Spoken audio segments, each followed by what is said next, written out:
Okay, this is the continued public hearing on proposed local law number 4, 2021 regarding conference centers held on this day, June 8th, 2021 via teleconferencing using Zoom with a YouTube live stream to the public. This is due to the COVID-19 emergency state and federal bans on large meetings or gatherings, and pursuant to the Governor Cuomo's Executive Order 202.1 issued on March 12, 2020, suspending the open meetings law. There's no pledge to the flag, so we got to do a roll call just to verify we have a quorum. Supervisor Oberly here, Councilwoman Cunningham. Here. Councilman Giuliano. Here. Councilman Dean Michael. Here. Councilman Witten. Here. Town Clerk Mackin. Here. We have a quorum, so we can conduct business. Town Clerk will read the public hearing notice. Please take notice that the Town of Clinton will continue the public hearing on Tuesday, June 8th, 2021 at 6:25 p.m. via Zoom video conference consistent with Executive Orders 202.1 and 202.15 as extended, addressing the COVID-19 virus concerning proposed local law 4 of 2021 entitled Conference Center Law pursuant to Article 16 of the New York Town Law. Please take further notice due to public health concerns. In-person attendance will not be permitted. However, the public will be fully able to observe and participate in the public hearing via computer, smartphone, tablet, or other electronic device.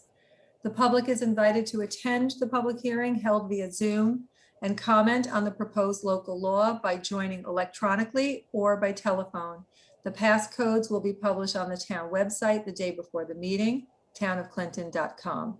The codes can also be retrieved by emailing the town clerk beginning June 7th, or comments for the public hearing can be submitted to the town clerk at townofclinton.com. The local law will take effect immediately upon filing with the Secretary of State. Complete copies of the proposed local law are available at the office of the town clerk and at the Town of Clinton website for inspection during regular business hours. Thank you. I open the floor via Zoom for comments and turn the meeting over to Councilman Michael. Okay, so from our last meeting, I did discuss and we did make some changes. One of the questions that you guys had as far as the Dude Ranch language would come out, but I think it's 250-66 still applies, so it wouldn't, inhibit you from doing a Dude Ranch per se, just following the 250-66 code, which would allow for the horse stabling and riding. So did you guys have any further questions on any of the changes or language? Thanks, Dean, very much. I appreciate those changes getting in there after the last hearing. And I think all in all, it looks really great. As I know it's been a long journey and a lot of work. I did, in going through it, have a couple comments. I'll apologize ahead of time, sorry. But nothing crazy. And these are things that just kind of struck me in rereading it, hopefully for the last time. On page 1 in the definition of event area, I noticed that the change was to add conference center. Thank you for that. And that obviously makes sense. But one thing I realized was that in the definition of event area, it's that will be used for events, included but not limited to outdoor areas, parking areas, buildings, and structures. But there's a discrepancy then later on with the setbacks, because in one section it refers to the event area as having a 500-foot setback, but the buildings are allowed a 200-foot setback. And so that the discrepancy makes it unclear in terms of how do the buildings then become part of the event area. And from my memory, when we were working on this, the idea was, as most of this, to eliminate the transmission of noise And so if it's in a building, the thought was that building could be closer and the 200-foot setback fit other laws on the town. But an outdoor event is more likely to generate noise that's going to travel further, so that would be further away. So I do have a suggestion for a sort of a quick clarification fix to that. Is if on page 2, number 8, where it says outdoor events, since the idea is to specifically limit noise from outdoor events, rewording something like all outdoor events shall be contained within a specific outdoor event area, which is contained within the event area, determined by the planning board and specified on the approved site plan. So in other words, on the site plan, any place that there would be an outdoor event would be a circle inside the circle of the event area, therefore allowing for the 2 different setbacks that are mentioned. Additionally, So okay. it's just, so I have the full language here. So what did we change, or what did we add in where? All outdoor events should be contained within, so delete the and add a specific outdoor, then event area, which is contained within the event area.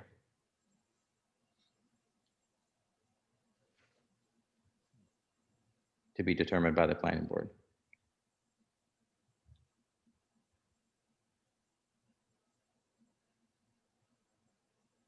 Okay. And then the next sentence, tents and other temporary structures shall be located within the approved, add the word outdoor event area. And that way the tents and temporary structures are not put within the larger event area.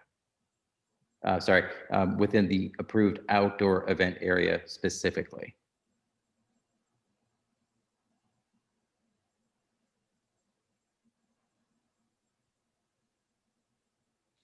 So Jeff, your thing is really just basically trying to, because the indoors, the situation that where you're saying the 200 to 500 feet, it's just trying to clear that up. So it's not everything has to be 500 feet at that point. Right, exactly. And so that, and part of the law was also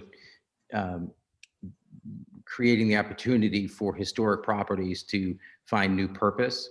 And that's why the law specifically mentions using existing structures that might be historic structures, because it's another way of sharing the rural history of the town. Exactly. And some of the older structures may be closer than the 500 feet that fall within that. Correct. Yeah. Right. And then the last thing in that section on the next sentence, the boundaries of the, again, add the word outdoor. So boundaries of the outdoor event area. And then instead of excluding, simply say, shall not include parking areas and shall be located at least 500 feet. And my thinking behind that, obviously, is it more clearly says the 500 feet boundary, but it also eliminates the possibility of somebody putting a parking area 200 feet, which is the setback in another section of the law, and then putting up a tent in the parking area, or trying to think they could do the outdoor event in the parking area. So it still has to be specifically contained in that outdoor event area.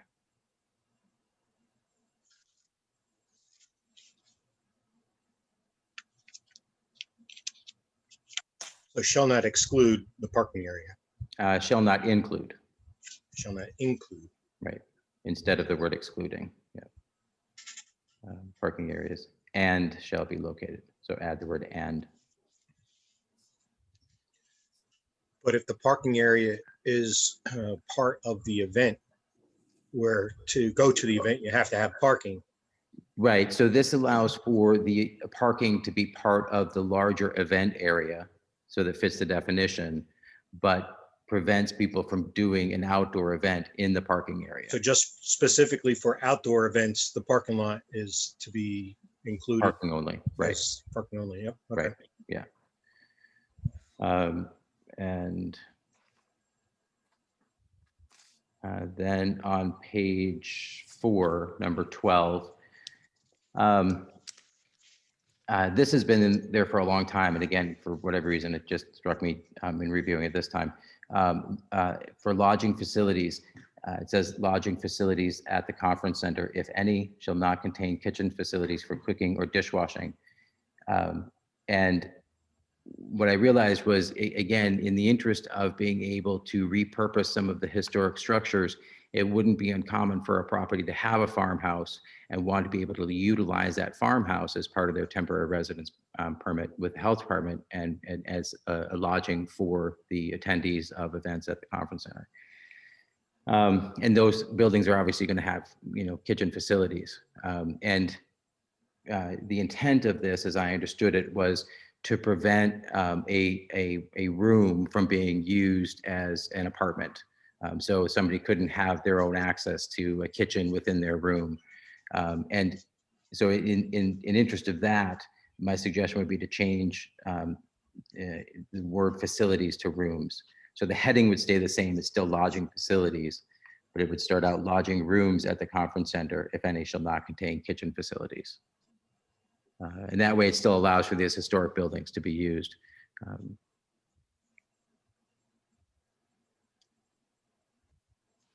And then the last one I had also on page 4 in number 16.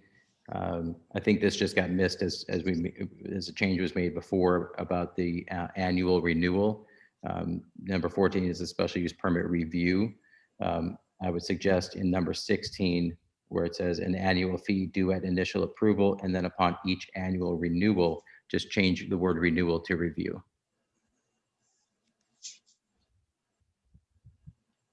And that way, just for the continuity of it. Also, it keeps it more clear that it's not a renewal.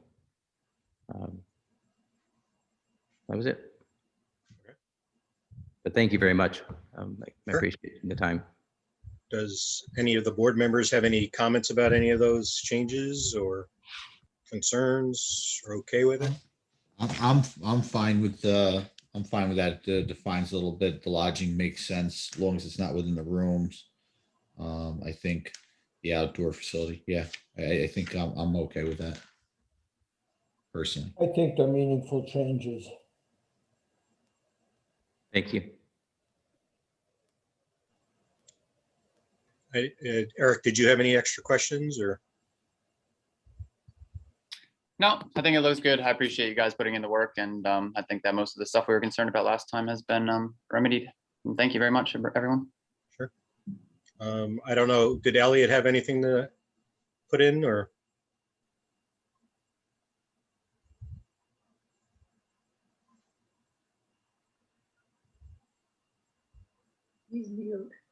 Are you muted, Elliot?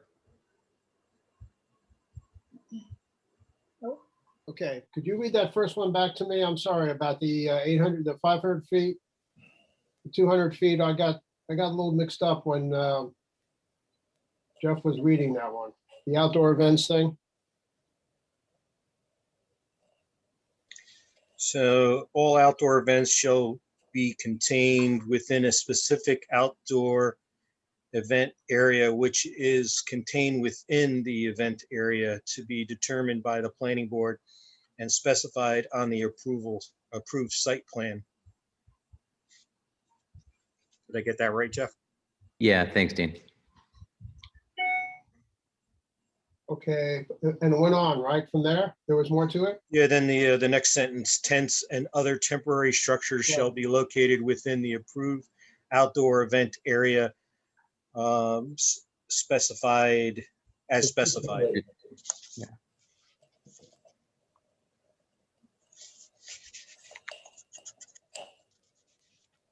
Okay, what was, the issue had to do with 500 feet versus 200 feet, is that right? I think what his concern was that someone could use, well, the 250, 500, whatever, but also that the parking area could be used as an event area. Part of the issue was that outdoor events had to be 500 feet from the lot line, Yeah, but law also specifies that buildings Only have to be could be within 200 feet. So since we didn't create an outdoor event area, it meant that buildings automatically would be in violation of the setbacks. oh, okay, I get it. All right. Okay,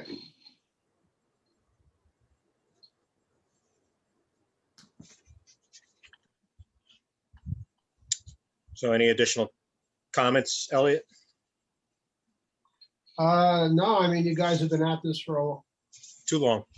how long? How many years? Okay. Too long. No, it seems okay. All right. Well, with that, then I think we can close the public hearing. Thank you, Dean. Thank you, Elliot. There being no further comments, I make a motion to close the public hearing. Is there a second? Dean Michael, second. Roll call. Oberly, aye. Cunningham, Aye. Giuliano, Aye. Dean Michael, Aye. Witten, Aye. motion carried. Okay, at this time, I make a motion to adjourn the public hearing. Is there a second? Dean Michael, Juliano. second. Roll call. Oberly, aye. Cunningham. Nancy, Aye. Giuliano, Aye. Dean Michael, Aye. Witten, Aye. motion carried. Public hearing is closed. And now we'll start off in the regular town board meeting. Okay, you all ready? Ready. Okay. This is the town board regular meeting being held on June 8th, 2021 via teleconferencing using Zoom with a YouTube live stream to the public. This is due to the COVID-19 emergency. State and federal bans on large meetings or gatherings and pursuant to Governor Cuomo's Executive Order 202.1 issued on March 12th, 2020, suspending the open meetings law. Members of the public may view the board meeting as it is live streamed on Town Board Videos page on the Town of Clinton website. There is no public participation at this meeting. So I call the meeting to order. No pledge to the flag because we're all over the place. So we do a roll call for a quorum. Oberly, Supervisor Oberly here, Councilman Giuliano, Here. Councilman Witten, Here. Councilman Dean Michael, Here. Councilwoman Cunningham, Here. Town Clerk Mackin. Here. We have a quorum, so we can conduct business. I make a motion to approve the minutes of the May 11th, 2021 public hearing on local law 4 conference centers. Is there a second? Juliano, second. Okay, any further discussion? Roll call. Oberly, aye. Cunningham, Aye. Giuliano, Aye. Dean Michael, Aye. Witten, Aye. motion carried. Next one is another minutes, and I make a motion to approve the minutes of the May 11th, 2021 town board meeting. Is there a second? Dean Michael, second. Any discussion? Roll call vote. Oberly, aye. Cunningham, Aye. Giuliano, Aye. Dean Michael, Aye. Witten, Aye. motion carried. And now we'll hop off into supervisor's comments. I got a potpourri of things. Things are getting busy. On the 4th of July holiday, town offices, town court clerks, and highway departments will be closed on Saturday and Monday, July 3rd and 5th. The library will be closed only on Monday, July 5th, and open regular hours on Saturday, July 3rd. The recycling center will be open regular hours, 7:30 a.m. to noon on Saturday, July 3rd. The primary election day is June 22 from 6 a.m. to 9 p.m. with in-person voting in town of Clinton, with all election districts voting at Clinton Town Hall, 1215 Center Road, Rhinebeck, New York, 12572. The Clinton primary has only one voting line for the working families line for family court judge. New York State has adopted early voting starting June 12th through June 20th during the times and locations posted. And I give you the webpage,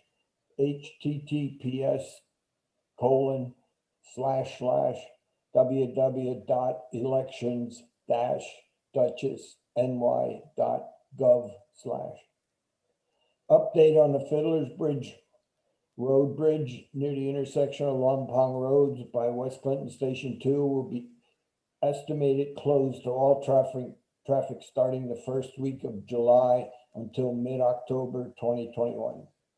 Notify your attendees coming to social activities, delivery, and service providers of the closure, and detour routes will be published when they become available. This one is a little out of our area, but I know a lot of residents travel North Quaker Lane. North Quaker Lane will be closed from Forest Drive to East Falk Hill Road starting Monday, June 14th until fall of 2021. The road will be straightened and the culvert bridge will be replaced. Follow the detours to avoid the construction on North Quaker Lane. Central Hudson is in the process of upgrading and replacing their poles in the town of Clinton today. You've probably seen them all over the place.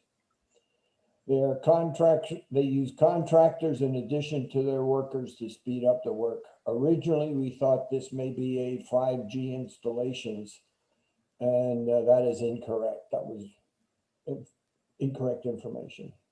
On the COVID-19 front, the governor announced Monday, when the vaccination rate achieves 70% for all of New York State, he will remove most COVID restrictions.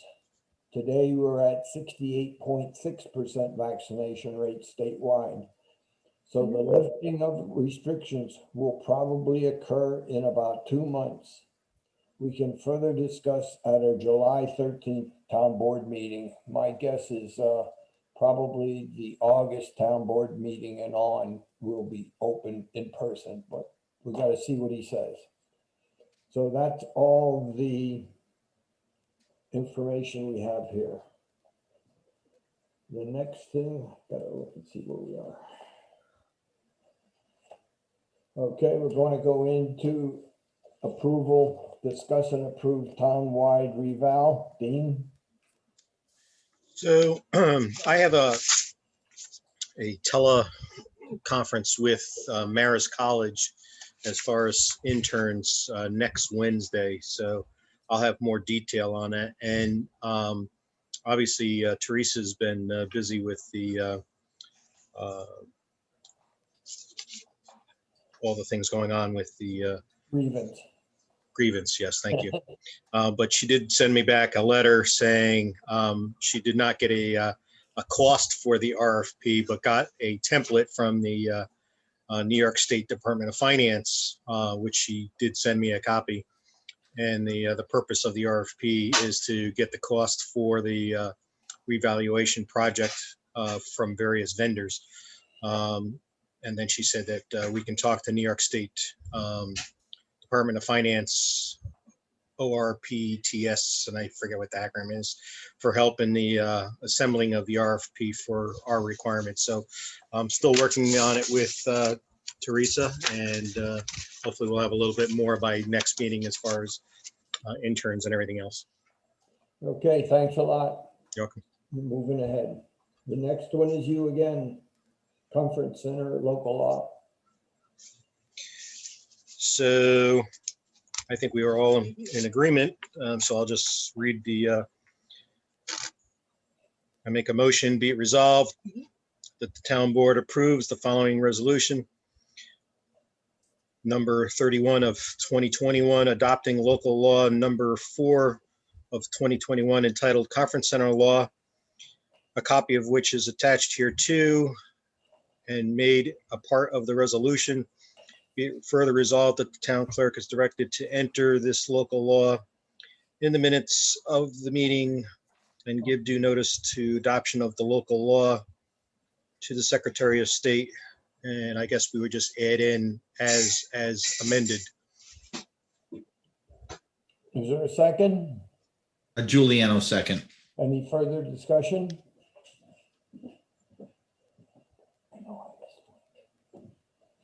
Okay, ready to vote then? Yeah.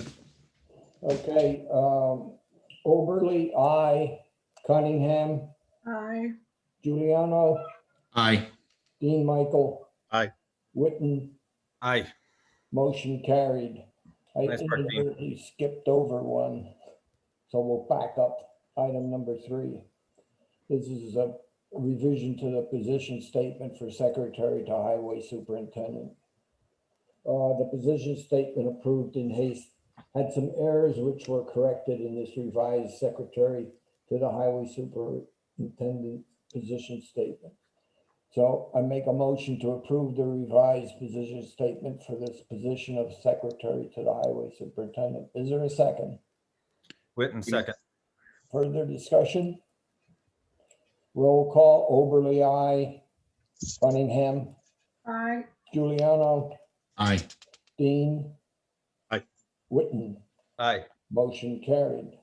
Now we go down to the cyber password. This was written in conjunction with our IT consultant, Fred Sequin, in order to improve the cybersecurity of our computer network. It is the cheapest and is a very effective way to reduce ransomware, fraud, and scams on our computer network. NYMER has requested we implement this cyber password policy for our cyber security insurance. Now, I sent you all the information on it, the actual words and all. Essentially, what it says is, in simple words, every month you got to change your password. And that's for town-owned equipment. So your private home computer, you can do what you want, okay? So it's restricted in that sense. So does anybody have any comments or anything else? I didn't know if I didn't get any on the internet, email or anything. So we can pass it tonight, and if everybody thinks that that's okay, and then we'll be in effect with it. So I'll make a motion that the town board approves the following resolution. Be resolved that the town board approves the cyber password policy. Is there a second? D. Michael, second. Any further discussion? All in favor? Aye. We'll do the roll call vote. Oberly, aye. Cunningham, Aye. Giuliano, Aye. Dean Michael. Aye. Witten, Aye. motion carried. Okay, thank you. Get rid of that one. Now we have, the next one is Dean on fines and penalties. Well, I mean, as we discussed the last meeting, the purpose is to basically discourage people from, intentionally violating the rules. So the minimum fines seem to be on a little bit of the higher side, but they do progressively go up should someone continually violate. Because we've seen in certain circumstances where people in the town would rather pay the fine and continue violating the rules. So attached on here is the suggested fines and fees. So we gotta, did you want to approve them today or wait till next time? Well, unless someone has questions or comments or concerns. Excuse me, Dean, it's a local law, so there's a whole process to follow, so we're not prepared for that tonight. Okay, thank you. My only question would be, some of these like permits, they stay with the property. So if somebody sells it and the short-term rental, say permit stays with the property and there's a new owner, and say they violate something, but the previous owner had violated twice already, are they going to be charged with a third violation? Yeah. Well, if there's a violation, when they do a title search, part of the title search is violation search. So they would know that there's this continual problem with the property. And certainly if there's a bank involved, the bank is going to require that the person remedy the violations before they close and get clear title. Yeah. So I understand what you're saying, but someone should know and find out ahead of time before they close on a property that there's a problem with I that. guess I just don't want like the first and second offense of somebody, a previous owner, to count against the new owner. Yeah, I mean, that's a good question. I mean, certainly I would, my personal opinion is that it's a new person, but then you watch out for, like, if someone changes the name from one corporation to the other corporation, or they change the name from the husband to the wife, or vice versa, so I guess, again, typically our zoning enforcement officer is not looking out to get people. He's usually looking to work with people to get it, done correctly. And, if it's only really in those rare circumstances where people are pushed to the point where we have to, take them to court and fine them. All right. Okay, so in So July, then we have to have a public hearing for next month then. We'll introduce the local law next month, and then the public hearing will follow from there. Thank you, Carol. You're welcome. Next thing is 2021 fund balance report. So I'm sure you all saw it, but for those viewing, I sent a fund balance report to all of you, but basically our fund balance policy says that our unexpended surplus funds should be not less than 25% and not more than 45% of the general fund and highway funds adopted budget appropriations, excluding things like fringe benefits and health insurance and pensions. So we did our AUD, we got it in April, and I was able to go through it. In the general fund, our surplus is, or our unassigned fund balance is 704,289. And that represents 53.3% of the adopted budget appropriations, which means that we can spend anywhere between, well, we are actually required by the policy to bring it down to about 45%, which would be $110,000 that we'd have to figure out a place for. We can find a place for upwards of $374,000, but I don't think we should do that. I think we should keep the fund balance up at around, we shouldn't spend more, I don't think, than 120,000 of this surplus. In the highway fund, it's a different story. The highway fund's fund balance right now is $171,707. And that represents a little more than 10% of the adopted budget appropriations. And so by the policy, we need to come up with a plan over 3 years to raise that back up to the minimum of 25% at least. My suggestion is, this is good information to know as Ray is starting off the budget planning. And as we head into our budget workshops in November, we can decide we can use the surplus in general fund to lower taxes. We can transfer it to the highway fund to help build up that surplus. We can do a combination of both. We can look at ideas that everybody has, but I think it's a good idea to see, since we're starting the budget process, just keep these numbers in mind. And as we're going through the workshop, now we know what we can do, and we can maybe come up with a plan at that time as well to build up the highway surplus. And we have some big expenses, to come. I mean, certainly the revaluation is going to cost us more than what our normal budget would be by hiring an additional person and, doing the RFP for the outside vendor, because even the commercial properties would probably still be done by an outside vendor. So, and then we also talked about the maintenance on the buildings, which is still an ongoing concern. So Because we when we did the budget on the outside buildings and stuff, we figured for we put a little bit aside from last year, and then we got to figure that out for this year. Yeah. Okay. Yeah, the decision on how to spend the unexpended balance that we were just talking about. I mean, I've made this decision for years, and I don't make the final numbers until I see what the expenses are and the revenues are, because you can never predict anything with the volume of data you're working with, which way you got to do what. So we'll work it out as part of the budget cycle. I mean, that's where it is. You all approve the budget. And Yeah, and I think I think this is a good system. When the AUD comes, we find the fund balance report, and then that leads right into you planning the budget, knowing those numbers and those percentages. And then we can work it out in workshops. Yeah, and just to realize for the public, most of the board know this. This is the first time we're doing it this way, okay? So we're learning of the process too. Yeah. Okay. Next one is approve the shredding event.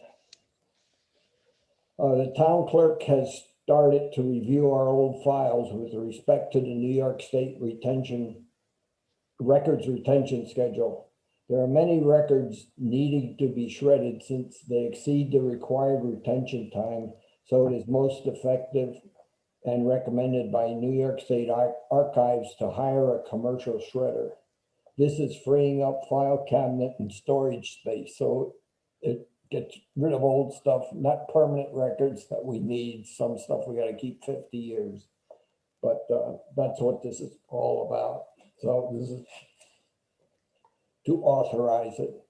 So I make a motion to approve the following resolution, be it resolved that the town board approves the June 26th shredding event and the shredding truck from Record Storage Solutions Incorporated at a cost not to exceed $550. Is there a second? Dean Michael, second. Any further discussion? Oberly, aye. Cunningham, Aye. Giuliano, Aye. Dean Michael. Aye. Witten, Aye. motion carried. Thank you. Okay, the next one is Climate Smart Task Force. So 3 years into this adventure, we've finally formed a task force. We'll be appointing the members later in the meeting, but we're having our first official meeting at the end of the month. We've got 11 members, I think, including myself, and it's a really great group. So I'm excited about it, but I'd like to make a motion to approve the following resolution. Be it resolved pursuant to Resolution 29 of 2018, which established the Climate Smart Community Task Force. The town board approves the regular meeting night on the fourth Tuesday of every month at 7 p.m. starting June 25th, 2021 in the Masonic Hall. Under the suspension of open meetings law, the committee will meet via Zoom. I would like to add to this as well that our very first meeting, because of a special guest, will be happening actually the 5th Tuesday of the month, this month. but after that, it will be the 4th Tuesday. Okay, is there a second? Dean Michael, second. Further discussion? I compliment you on moving this ahead. It's recognition for the community. Thank you. Roll call, Oberly, aye. Cunningham, Aye. Giuliano, Aye. Dean Michael. Aye. Witten, Aye. motion carried. The next one is gonna be a little long, but I don't know how to say it shortly. Okay. This is the cannabis marijuana law that was passed up in Albany. The town will need to make decisions before September 1st of 2021. So if local laws are needed, there's time to enact them. And they got to be enacted by the end of the year. Now, these are the three major things we got to consider.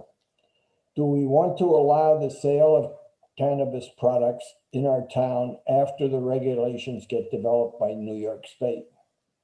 If we allow the sale, we'll be able to receive a 3% sales tax revenue source.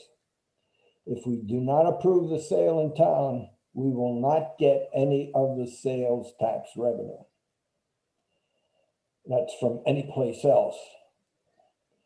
Do we want to allow smoking parlors in town? Consider them smoking bars or whatever you want to look at it. The other one is, do we want to allow smoking out in public places? No cannabis smoking is allowed in private and public vehicles and eating places. Organizations can restrict smoking in their facilities and grounds. All the above are subject to the town zoning as to locations and restrictions, which must be revised. So if we want to say what these things are, we got to add the words marijuana stores and all that kind of stuff. There are some other possible issues once we get the new rules and regulations from the state government later this year. The question I have is, how do we want to get input from the community on these three decisions to move forward on town actions? So I don't know, do we want to do a web thing? A mailing is like $800. It's not that it can't be done. Typically, we get maybe 10% feedback, maybe 25 if it's great. Any ideas, thoughts, or other ways of doing it? We got to make a decision on all three of these things, regardless. So my first concern, I guess, question is with the fact of, is that 3% that we'd get from the county, or is that just from whatever sales that were in our town? Sales in our town. So, and then if we don't approve that, they can still sell it? Is that what I'm understanding? No. Oh, they can't. Okay, gotcha. Can't All right. sell, and we don't get any money. Yeah, and I think, I'm not sure, but I think there's a sharing arrangement with the sales taxes with the county sends us some, and we wouldn't get any of it if we denied this. Yeah, we don't get it. Yeah. I think a public hearing, unless we have the budget, I think I do agree with Ray with the fact that, we're going to spend $800, maybe get 10%, put it up for, we got a couple months to do maybe one or two public hearings.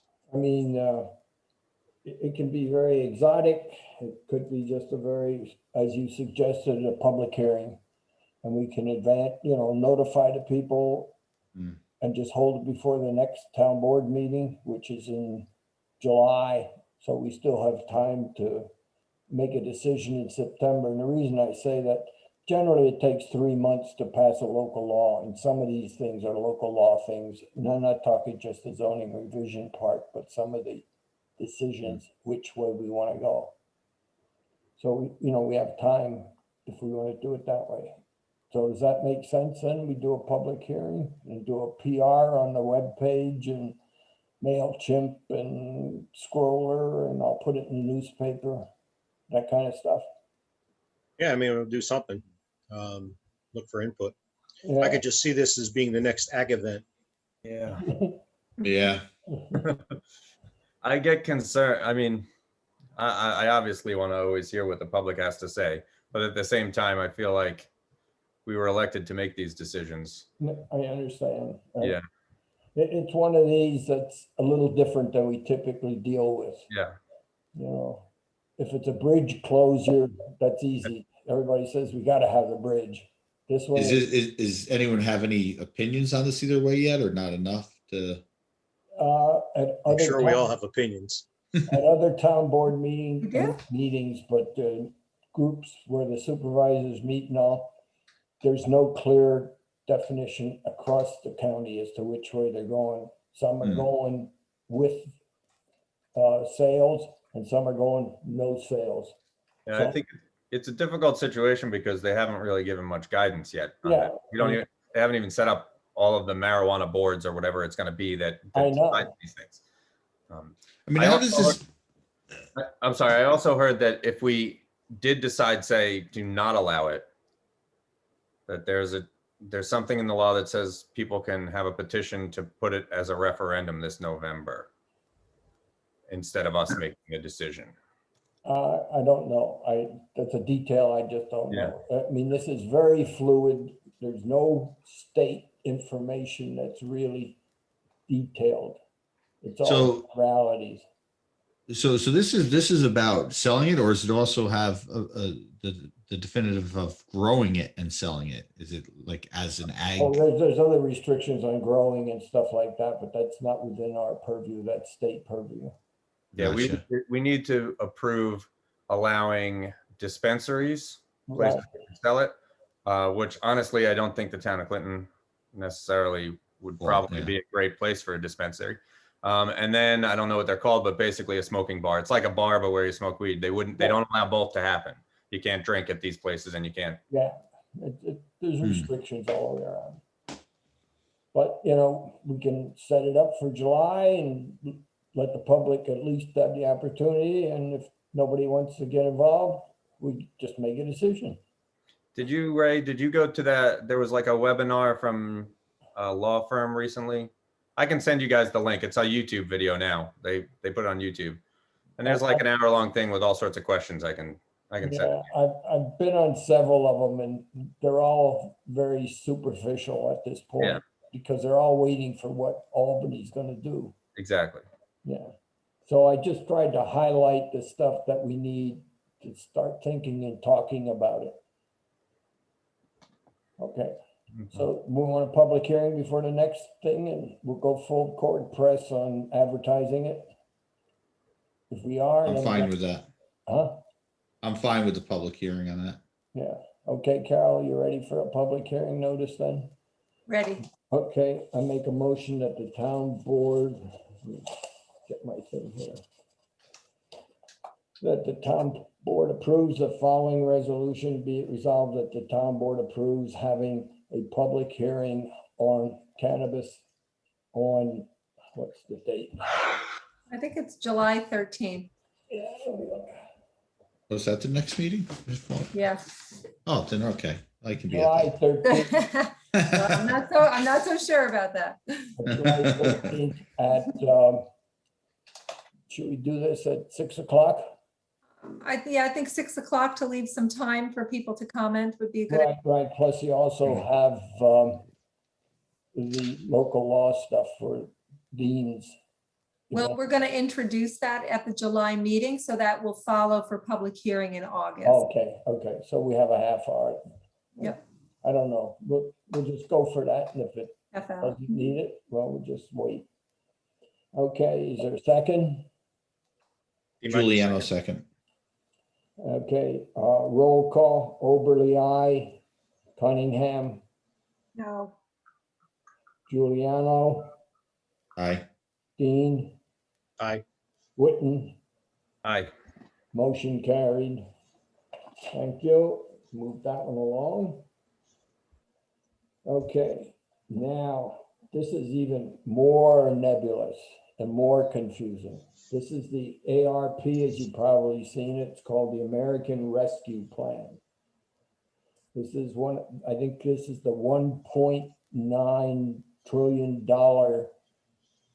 recovery plan from President Biden's administration. So the US Treasury is starting to make available a draft of the rules for implementing ARP. These rules are coming from a 150-page federal law, which in many cases is very general. There are grant areas that we have no ability to apply for, like water and sewer infrastructure, since we have none of these facilities. The ARP funds are being sent to the treasury by the Treasury to the state to distribute to towns based on population. We expect around $400,000 being given to the town of Clinton in 2 payments in late 2021 and a year later in 2022. All funds must be committed by year-end 2024 and payments made to vendors by year-end 2026. Possible eligible grant uses: responding to public health emergency, which is considered COVID-19, and associated negative economic impacts like restaurants and stores and stuff like that. Replace town revenue losses due to COVID. We don't know if that is by line item. For example, we'll say court fees, or is it the total bottom line of the town budget? Don't know that subtlety. Premium pay for essential workers. I don't know that we've had it. We have to research that, but it's a very narrow focus. Broadband infrastructure, cybersecurity, including cybersecurity. Now there's possible funding also from the county ARP funds on broadbanding. We're trying to figure out exactly how they would help us out. For example, stretching a line along Kansas Road, for example. The other part is, I don't know if a person who is, I'll say, 500 feet off of a major highway where the wires are going, would they pay the hookup fee? And that could be like $5,000 to hook them up to broadband. It's a question, and whether that would be our money to do or whether the county is picking that up. We're still in discussions on that one. The other one is, they say sometimes highway infrastructure, but we really need more research to confirm, because it comes in essentially three pieces. One, the physical, like macadaming of roads and oil and stoning, that kind of stuff. The other one is bridges, big culverts, that kind of stuff. And the last one is, can we buy trucks with it or a bulldozer or whatever, you know? We don't know that detail. So here's the ineligible uses. Can't be used to reduce taxes, which everybody would love to have done. Place in reserve fund for future projects. We're saying, you know, hey, I think I may need a new senior center someplace, you know, 5 years from now. And you can't pay for operating expenses like electric bills or salaries and stuff like that. Now, this is continually moving ahead. How do you think we should move ahead to develop projects to undertake with this ARP funding? Again, we can have a committee formed, we can do a public thing, we can possibly, everybody comes together next month with a list of what you think may fit. Now, I can give you more paper than you need, but you got to read it just like I got to read it to see what fits and doesn't fit. And then we can have a public hearing on it, or we can just start moving forward on it if we get enough definition from the Treasury Department. They're the ones that actually are establishing all the rules on this thing. And then the other part is the real money will not be coming. Now, this is different. This is where the money comes. We spend it. And if we spend it on something that is not approved by the Treasury Department, then we got to pay for that money out of our budget. So it's a real tricky thing. So a lot of interrelationship that's going to have to be developed between the town and the Treasury Department person, whoever that contact person is. And I don't know who that is. So I just offer several different ways that we got to move. So I don't expect the state to give us money until probably maybe September.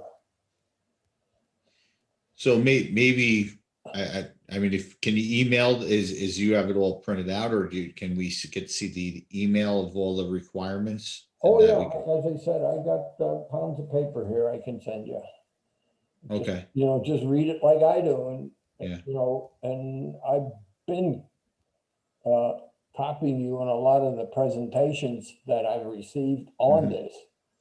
Whether you listened or went to them, I don't know, but so it's coming out, but they're all in pretty much general discussion points. They're not like, for example, I said on lost revenue. Is it because the judges lost revenue because there are no cars on the road, so nobody's speeding and nobody's getting a fine? Or is it the total for all of last year? Did we have a net loss in our budget? I don't know. Obviously, we had surplus money, so in that case, it doesn't apply. So I don't know if you do it on account line numbers, you know, in the revenue line, or what. I just haven't gotten that level of detail. well, I think it would be good that, if all of us as board members get to try to maybe get our interpretation, that we can meet together back on there to kind of see how we all interpret it, since it is kind of vague, if that's what you're saying. Or, And then we can make another, when do we need to have a defined, for the, because we're saying this was coming September, right? So we have, well, that's when the money is coming, but we can spend it. we have till 2024 to make Yeah, sure we it's have till spent. the end of 24, right? Yeah. Yeah.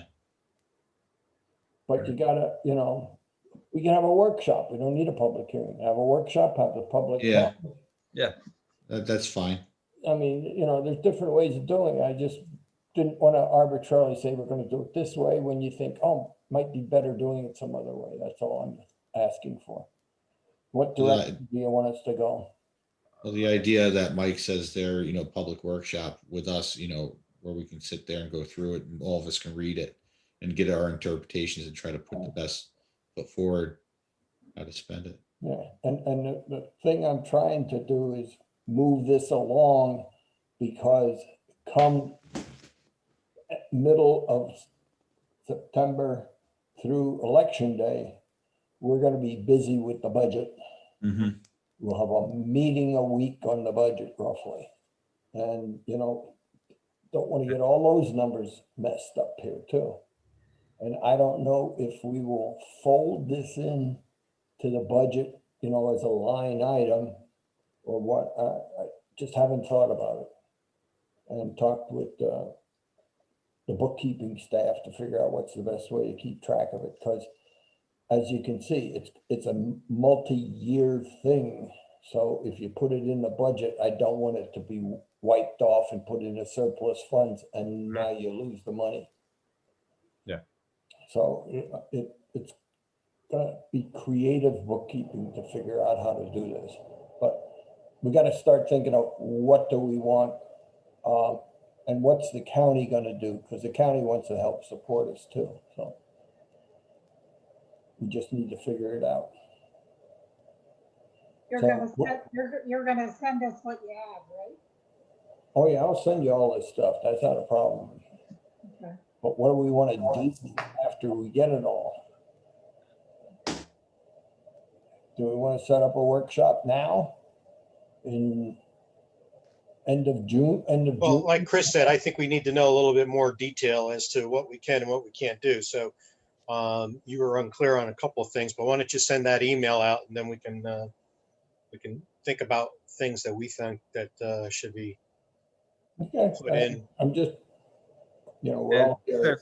since there's some time involved, because we have until, say, the end of 2024, I think this is probably a good discussion for during the budget workshops as well. Maybe there are things that, that these funds would be eligible to be spent on, and then we have extra room in our budget. They might be able to happen at the same time as well. I guess what I'm saying, ARP. The budget cycle, once we really hit it in October, every day, every week we have a meeting. Yeah. I'm fully devoted in making all the changes and corrections to the budget between the two meetings, the meeting every week. So someone else will have to take the lead. Somebody can do it. I'm not, saying I got to be the only one, but just realize I won't be able to do all of it simultaneously. That's why I'm trying to get some of this stuff done before that cycle, because I know it's going to be very busy. Okay. I could help out with the taking lead on that. Okay. So, okay, I'll send that all out to you then. All right. Let's see. The shredding canvas. Okay. The next one. Okay. I sent you a big email with a lot of details, so this is mostly for the public, not for you all, but you can hear it anyways. We met with Marshall and Sterling, who I'm sure you all have heard of. Stephanie and I, about 2 weeks ago. Our current family broker operation, Mid-Hudson VIP in New Paltz, has become slow or negligent in providing insurance support to us and our employees for the last year. Stephanie and I met with Marshall and Sterling to evaluate the services they can provide. As you are aware, Marshall and Sterling is a large organization that can provide support in depth and more services than we can get through the Mid-Hudson VIP. The MVP rates, which is the policy that we have for medical, for the various policies are all the same for all brokers, so there is no price benefit either way. We don't get any money either way. We need timely support to get our employees and to get ours and the employees' questions answered as they arise. Additionally, we need to make the change before the start of the 2022 budget so that we have the latest rates during the budget process. The change would become effective on July 1st, 2021. And so it's not a finance thing, it's a service thing. And they can help provide a lot of extra support for free than we can get through this Mid-Hudson VIP. I'm sure there's other big companies. They're in Poughkeepsie. They're close and convenient. This is not something you can always do over the fax machine, over the emails and stuff like that. There are occasions where people have to talk to people about particular unique MVP situations and stuff like that, which, you know, we can direct them and answer some of the questions, but we don't want to be the filter all the way through on all of these things. So that's the background, and I made mention of it before. So So basically, we've had cases with the other insurance provider that we've been had to wait. What was like a week for answers? oh yeah, several weeks on some of these things. Like some employees want to know how the benefits are going to apply when they retire or not retire, or, you know, that kind of stuff that we've been going through with several employees. And we don't have, I mean, Stephanie and I do not have the expertise, and we try to hook them up with the other company, and it's like 2-3 weeks until they get back. And, you know, they get frustrated. We look like we're incompetent. So that's the deal. So it become more evident in the last 3-4 months where this really started hitting home. And we're going to have to go through this looking at, and we made no decisions, but looking at, are we going to change which policy in MVP? Okay, the guys like in the highway department MVP. So that MVP is not the issue, but they have like 12 different policies. Which one makes the best sense? We could stay with what we have.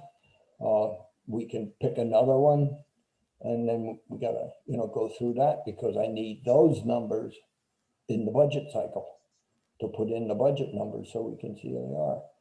And you know, we'll all be party to that decision of what plan it is once we can evaluate several of these. Just out of curiosity, those plans for the health insurance, going through that, I know something that came up in my business, that we had the option to offer different plans for different employees. Is with the town, we're trying to keep everything on one plan? One plan. Yeah, okay, that's what I did, the same thing. We're too small to have an organization taking care of it. Now, Basically, our union contract negotiates and basically puts us with the MVP plan. So pretty much everybody else is getting it, just because there's only a few other people outside of the union employees that even have it. Yeah. Now, I got a letter from MVP yesterday saying they've put in for 7% increase in rates.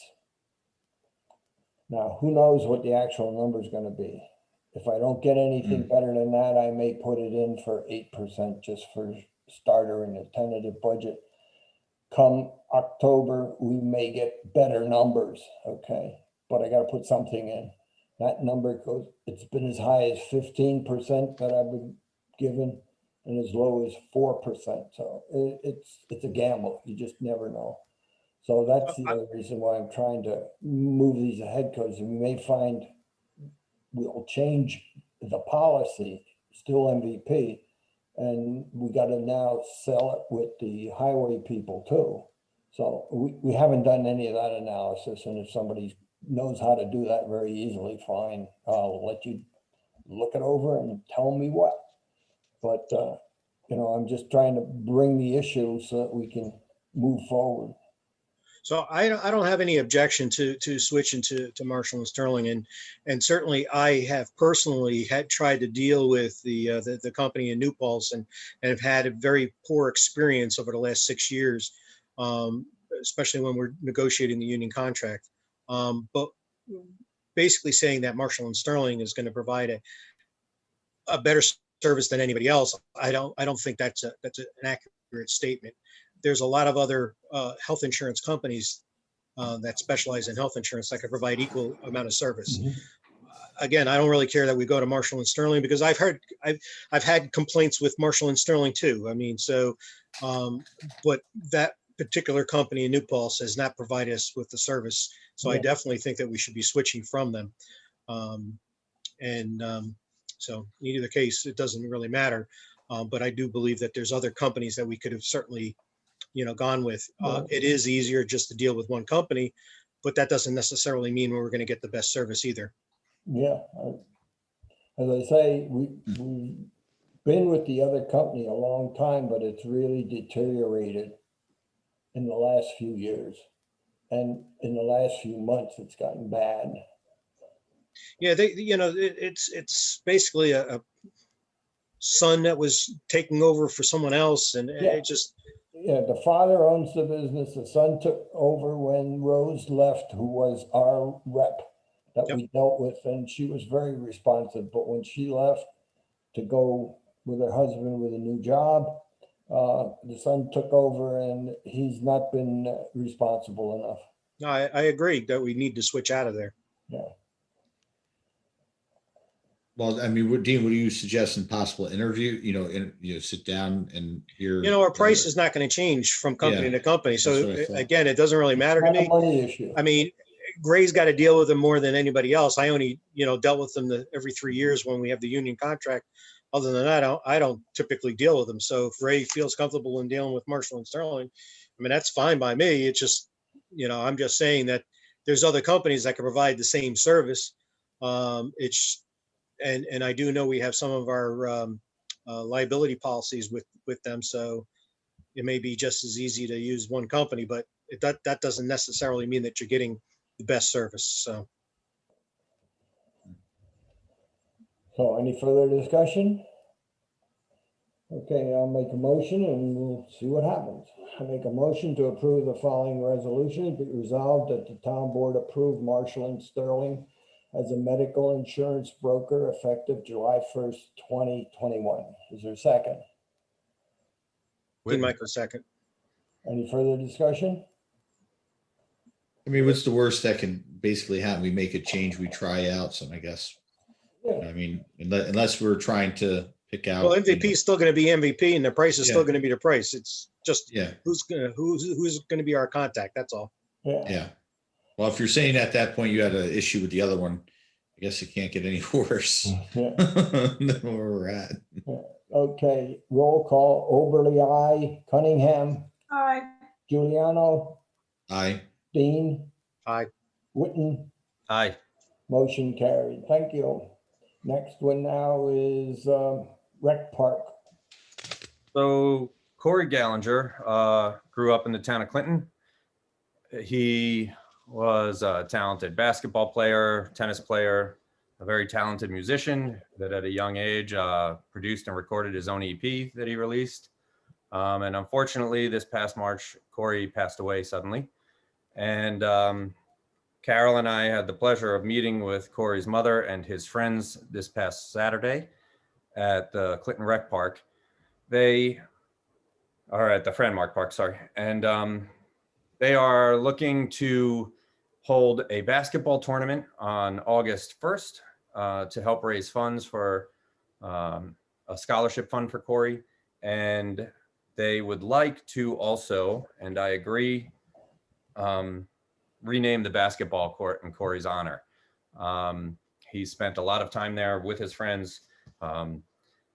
These young people, I got to say, were extremely impressive the other day.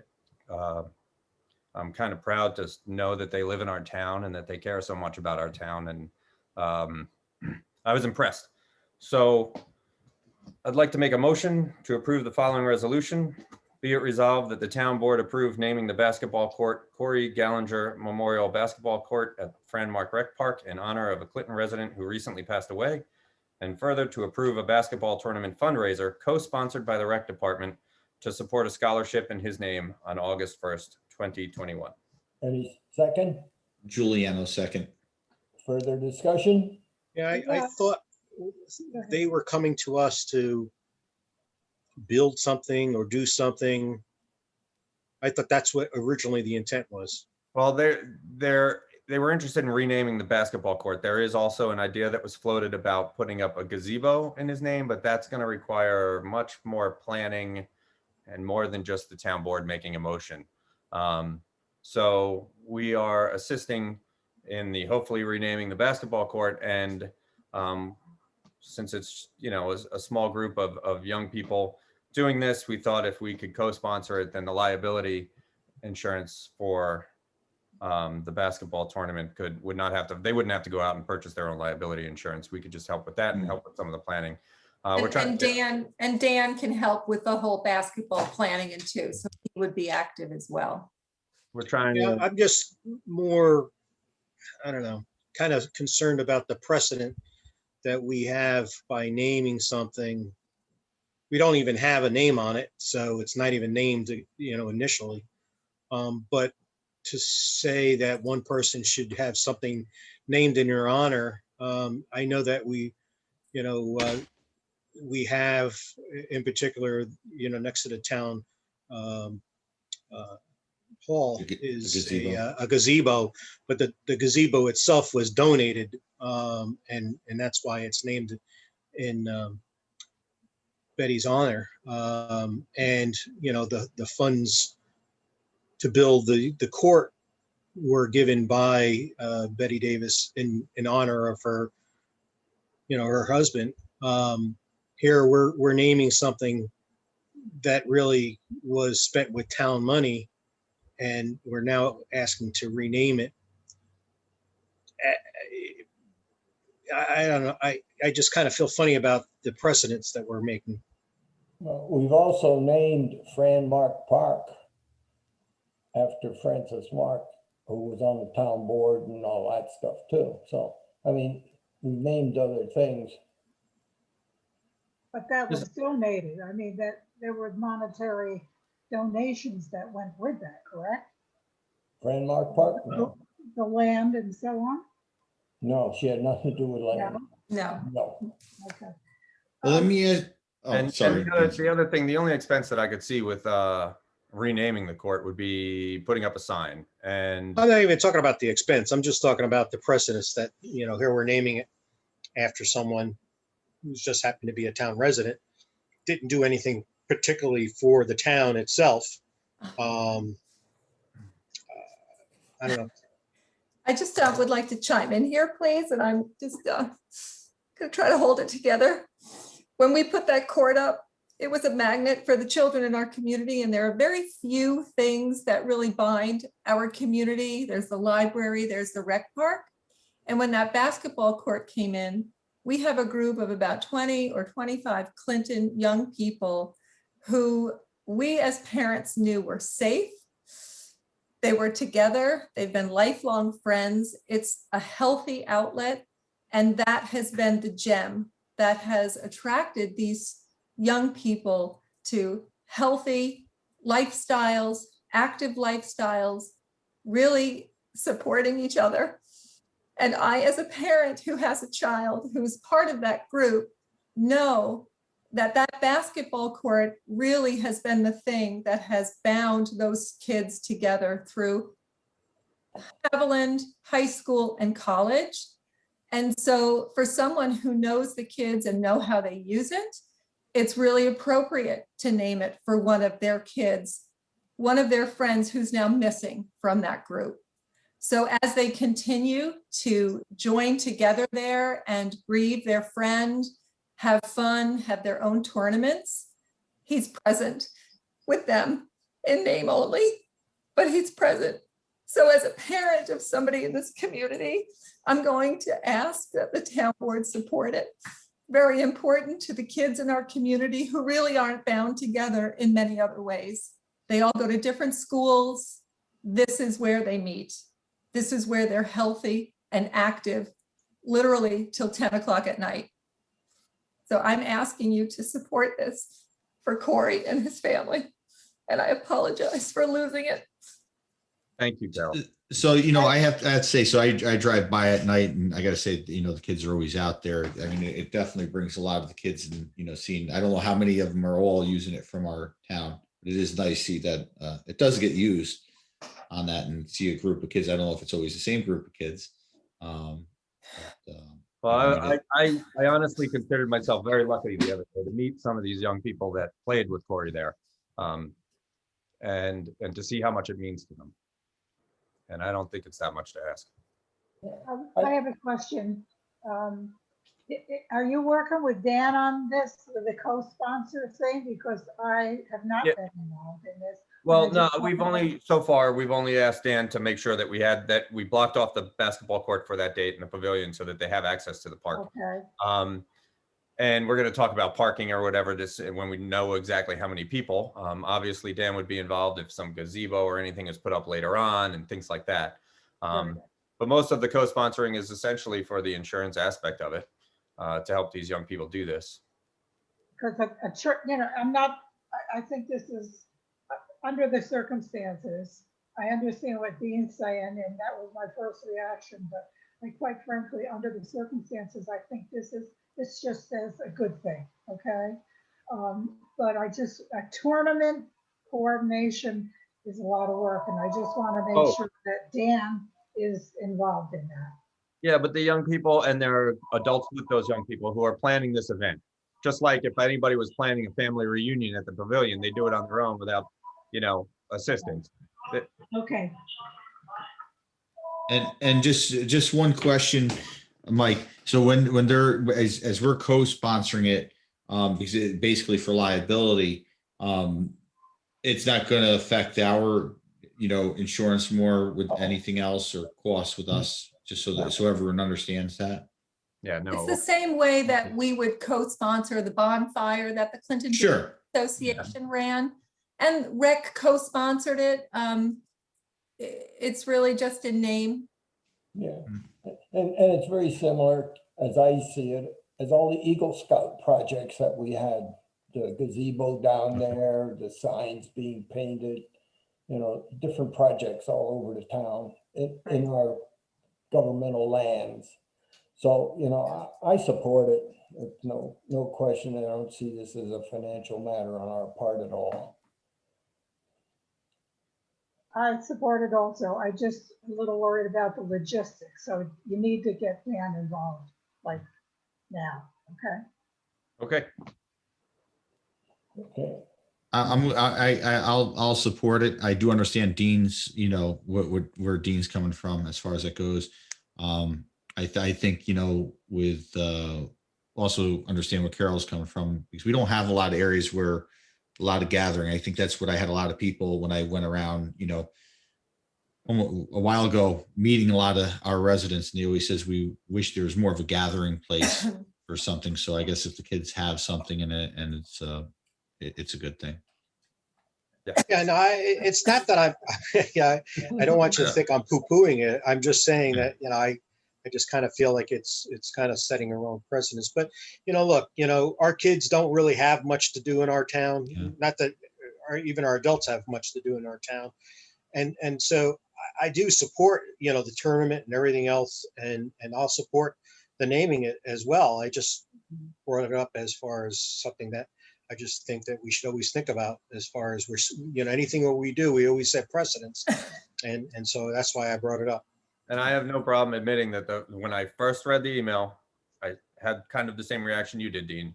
And then I thought about it, I met them, I talked to them, and it made complete sense. I am a full supporter of trying to be a positive, give kids a positive thing to work for. And so, for that reason, if this is going to give the kids something extra that just makes them more, part of the community and feel part of the community, I'm for it. So Okay. Yeah, I think the other last piece of the puzzle is that he used to use it all the time. I think that's a big, it'd be kind of, I would have a little more time if we were just picking something to name and he was never there part of it.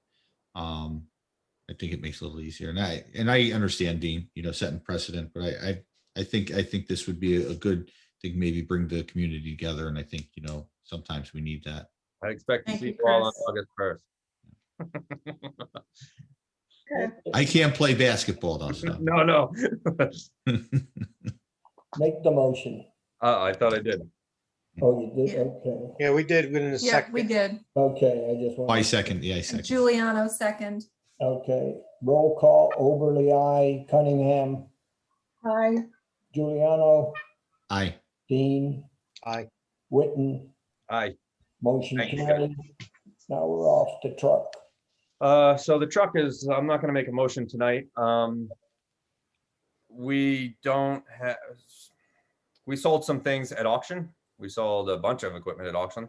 I think there was about $31,000 or something that we brought in from that.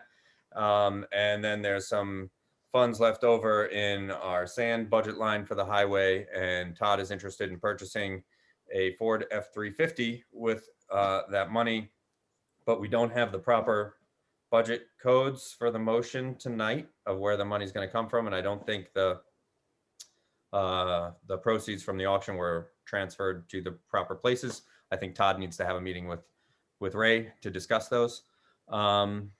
And I know I got a couple of comments that a couple of people didn't understand why we were purchasing the truck or what was it replacing. I would say we've gotten rid of quite a bit of equipment through these auctions, and Todd's plan, when explained to me, seemed perfectly reasonable for purchasing this truck. But I think if he can write something up and send it to you guys and then have a meeting with Ray to discuss where the money's coming from, we can deal with this next month. So because this is something that I worked on with Todd a while ago on here, just kind of bring some insight. So through the whole process, we had the sand, we're in a good spot. Our sand shed is filled. So we got enough there. As Mike said, there we've been having some equipment that we've been trying to rotate out of that's been overused. We were able to do pretty good on the auction over the past 2 months. But this is part of our plan of trying to upgrade and bring, the town where we're not having all these repairs and stuff right up front that we've been paying on a lot of old equipment. So, I think this piece of equipment is justified on here, from getting rid of it is a plan that, Todd, Mike and I were working on for a couple months, trying to find a way. My biggest concern was, trying to cut the budget down on it through the sale of the proceeds, and knowing that our salt shed is set, we have a little extra revenue. So I'm not sure about the budget code thing. I'll leave that up to you, Mike, but I think he also wanted to transfer one of the vehicles to, I guess, the use with the cemeteries and the rec. That's and correct. then this would be Bruce's vehicle. And this way we're not having to drive, one of the big trucks during the summertime. But we also have a smaller truck for the dirt roads and smaller roads where the big trucks don't go. So yeah, there's a truck with a plow on it right now that is going to come off and would go, I think, on the new truck, or maybe not. He's purchasing a plow blade for that. the sander would go on the new, and he's going to use that older one for, say, the building department to go out on building inspections. The zoning officer can use it instead of using his own mileage. Eric, which we should have. Yeah, we should have Eric, something when there he's too. running to Williams Lumber for maintenance stuff, can use that truck as well. So it'll serve a multi-purpose. One concern just popped into my mind, and it depends on what funds he's going to use. Some of them can only be used for highway equipment. But I have a question about the heating units. Yeah. So, Garage. Okay. Todd had said originally, because that's really equipment and grounds, but he set aside a certain portion of that when we spoke originally about when we went on our budget process last year, set aside that he would be able to take some of the unused funds that he had, from the highway to help with that set aside. Then we got to come up with the rest, which now that we're through some other stuff, and I'll get back onto that and having that hopefully more information by July so we can move forward with the heating on here. So Now, the other concern Yes. is that, if you ever go out to try to buy a vehicle, most of these car lots are practically empty Empty. because there's no cars. So Todd happened to find this particular one. So that's why he was trying to pull the trigger on it pretty quick because, if we don't do something, there may not be an option to get a vehicle.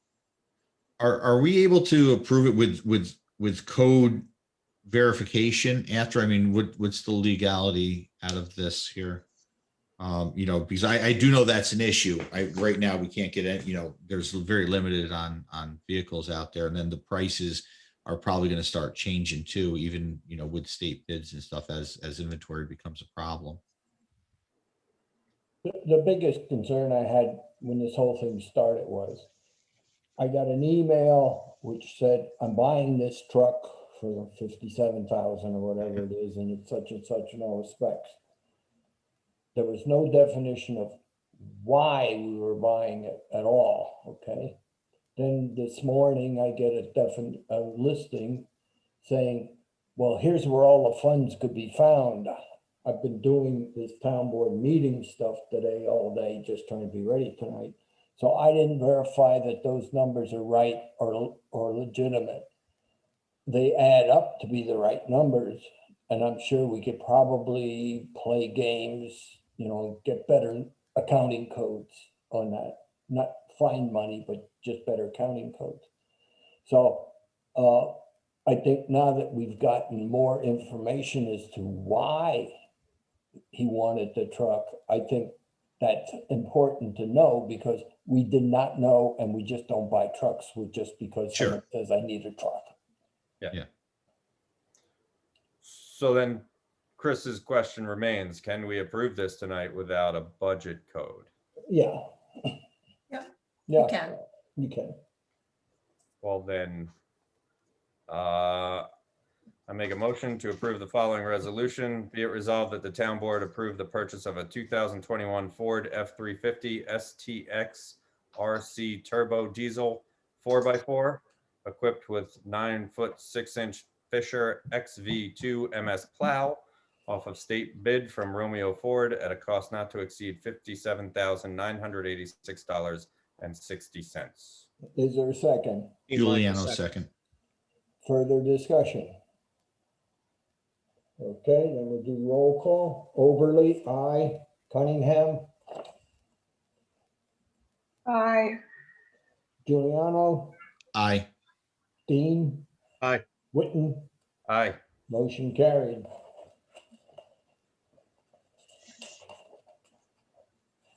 Okay, now we go appointments for the Climate Smart Task Force. Sorry. I make a motion to approve the following resolution. Be it resolved that the following are appointed to the Climate Smart Community Task Force with a term of office of June 9th, 2021 to December 31st, 2021. On January 1st, 2022, we will appoint them for a full 2 years. Michael Witten, Climate Smart Coordinator and Town Board Member. Joseph Phelan, Chair, Member of the CAC. Ian Schrank, Secretary. Charles Canham, Member of the ZBA. Jacob Strauss, CAC Member. Todd Martin, Highway Superintendent. Is there a second? Dean Michael second. Further discussion? Okay, roll call vote. Overly, aye. Cunningham, Aye. Giuliano, Aye. Dean. Aye. Witten, Aye. motion carried.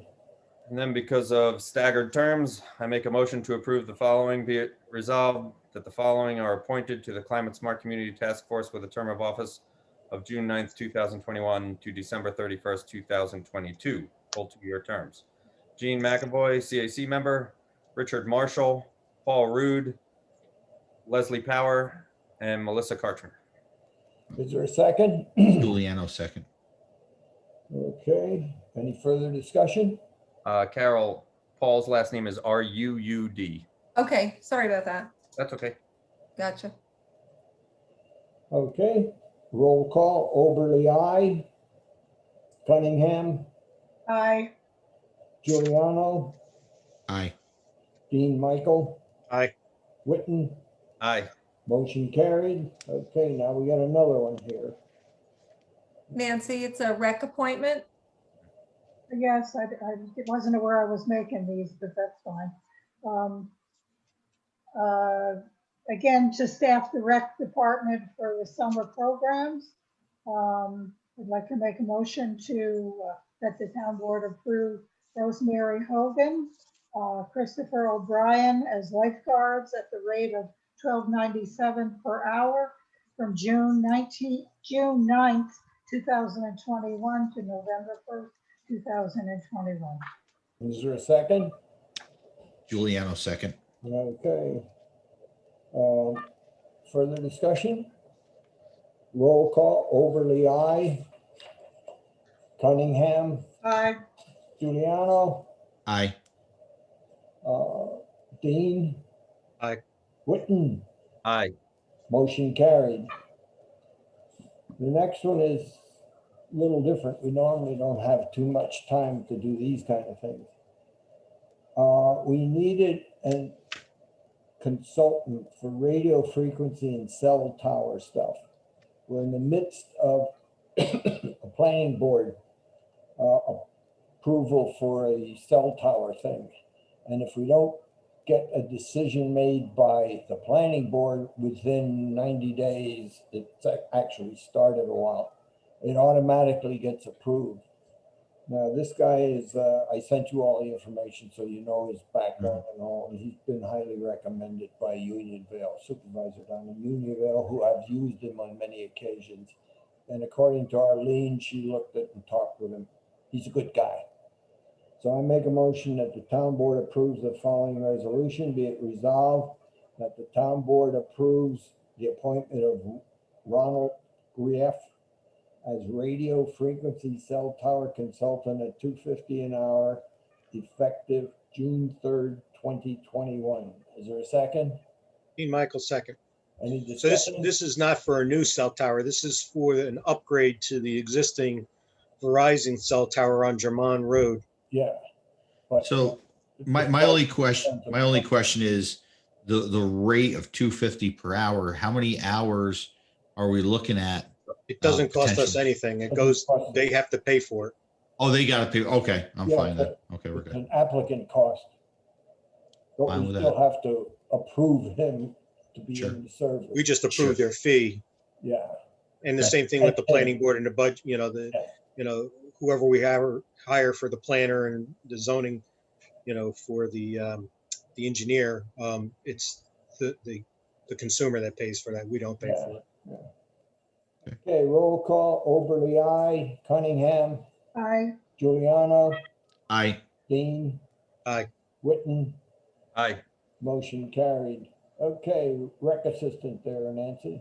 Yeah, again, to support the summer programs, we need to appoint a rec assistant. By the way, we are seeing the first week's filled, but there are still a lot of openings, so you can check the website for the information, and we still can accommodate as many as will sign up for the summer programs.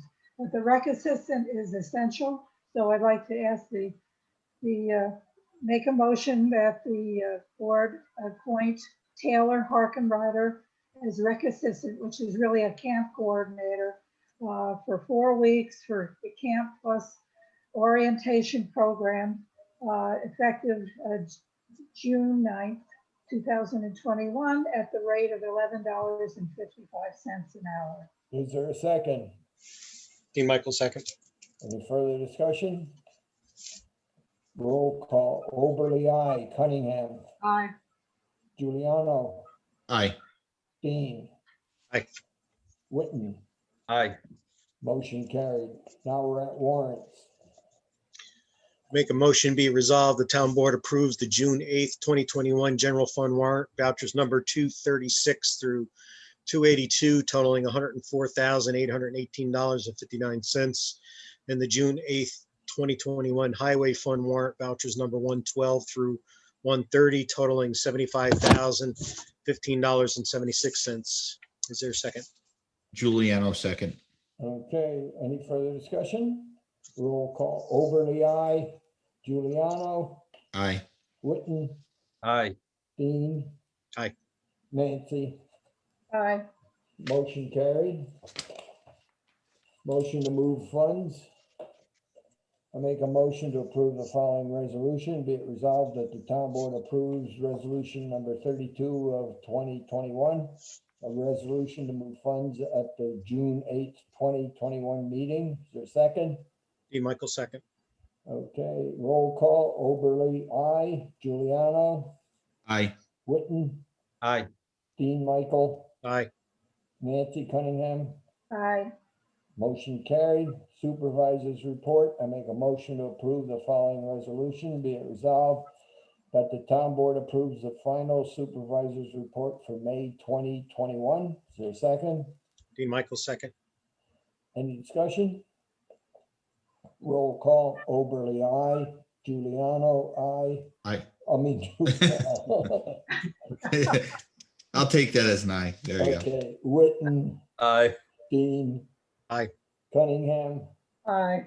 motion carried. You know, when we change over to open meetings, I'm gonna probably still start asking by names.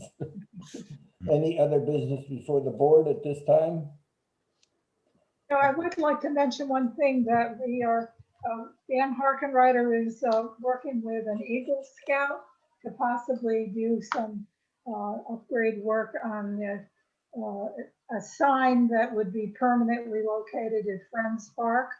So I'll give you more information on that, but it would be a really nice project for both the town and for this Eagle Scout, so. Okay, good, thank you. Okay, I make a motion that the town board adjourns the meeting. Is there a second? D. Michael second. Any discussion? Better not be any. Roll call, Oberly, aye. Giuliano, Aye. Witten, Aye. Dean, Aye. Cunningham, Aye. motion carried. See you all next month in July. Thank you, everybody. All right. Thank you Bye-bye. very much.